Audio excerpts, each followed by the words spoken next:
Hey everyone, this is a short video on a sword I redid.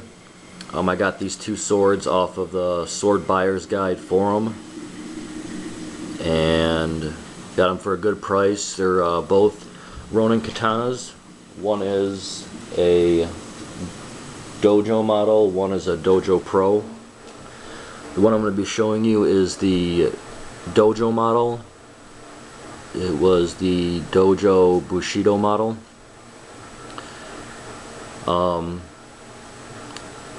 Before I start, I just want to thank Crimson, the guy that I got these two off of. Just thank him for the two swords and the great deal. And let me show you them.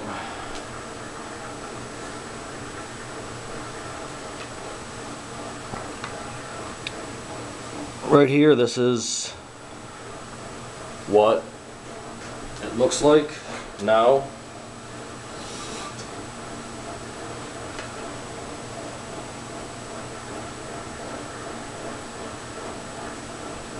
First thing I did is I redid the saya. It used to be a shiny, like gold yellow color.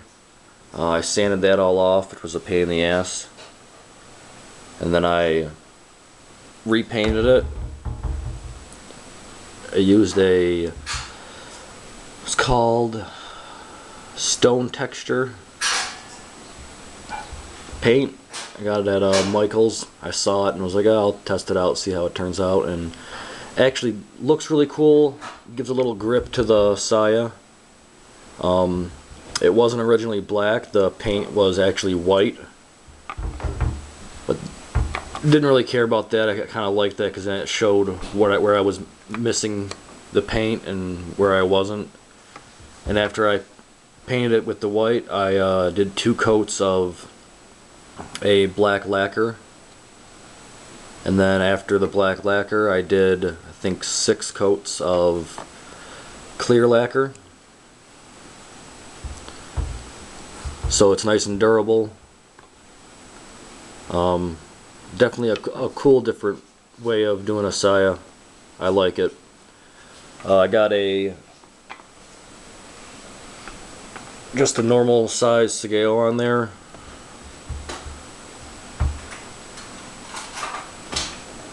Tied in a quick, easy knot. But we'll talk about the rest of it. I re-blackened all the fittings. I can thank my work for that. We got a real good black oxide company that actually does work for the US government, and their black oxide is unbelievable. So that was very nice of them to send those out for me. This is the original Suba that was on there. I just ground all the reliefs and the decorations off of it, and I don't know if you can see it in the light, but I just kind of took a chain to it and kind of beat it up a little bit.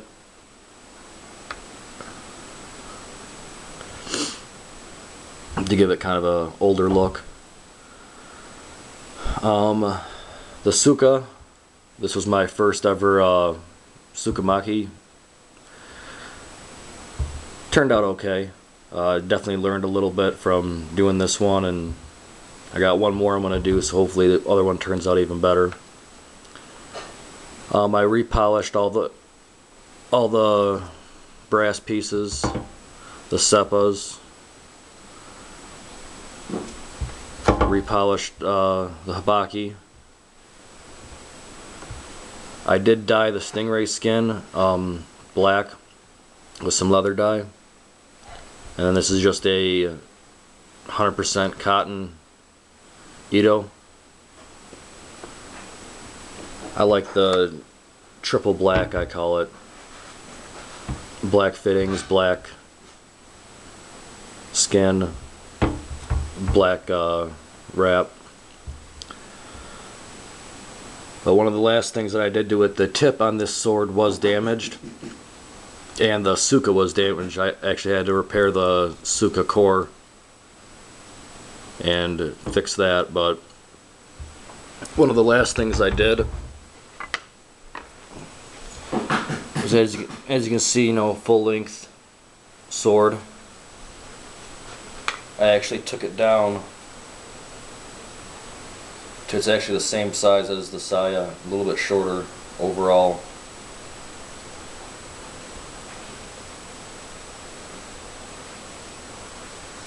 So you can get a close-up of the blade.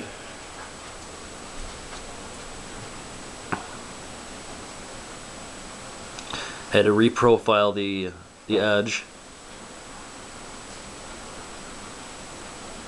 I noticed a little bit more polishing I gotta do right up here. But all in all, it turned out very nice. Got this idea from Juzo. If you don't know who he is, check him out. He was one of the first people I saw do a custom sword like this. He took a lot of Chinese swords and he cuts them down, puts longer sukas on them, does some pretty nice work. So I want to thank him for the idea. That was cool idea. I think it looks nice.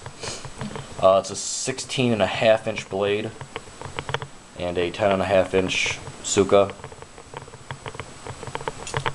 So overall, I think it turned out pretty nice.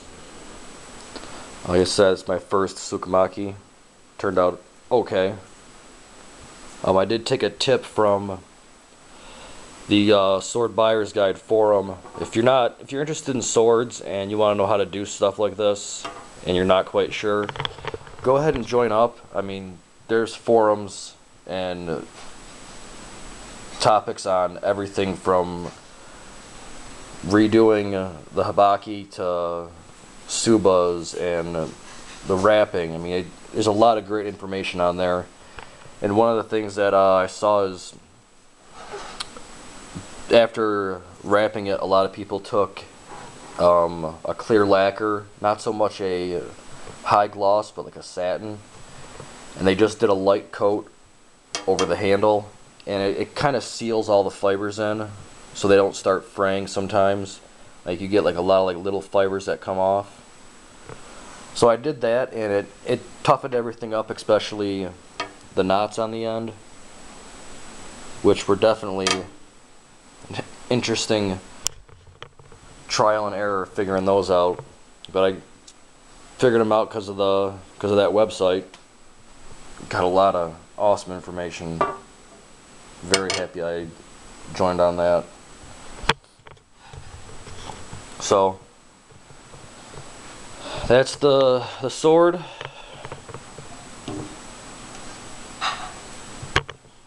Yeah, the saya that goes with it.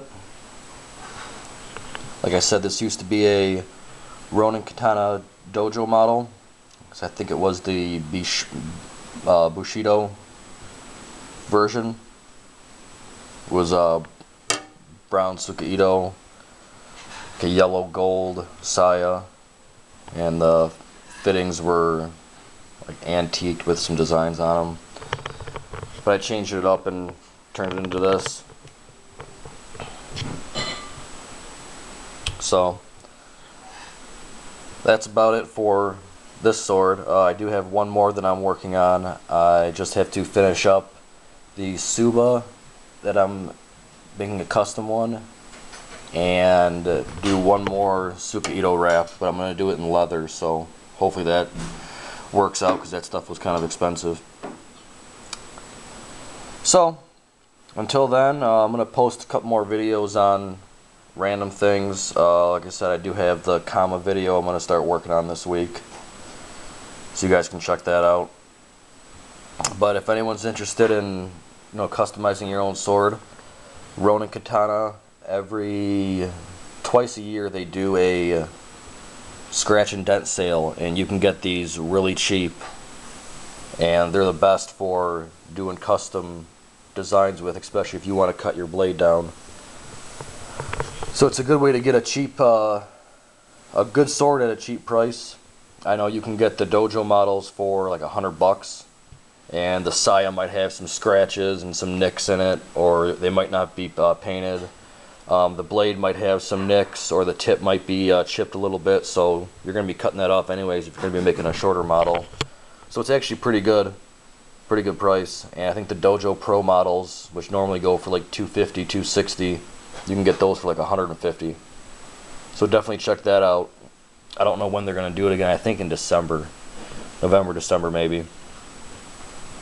But here's my first custom redo.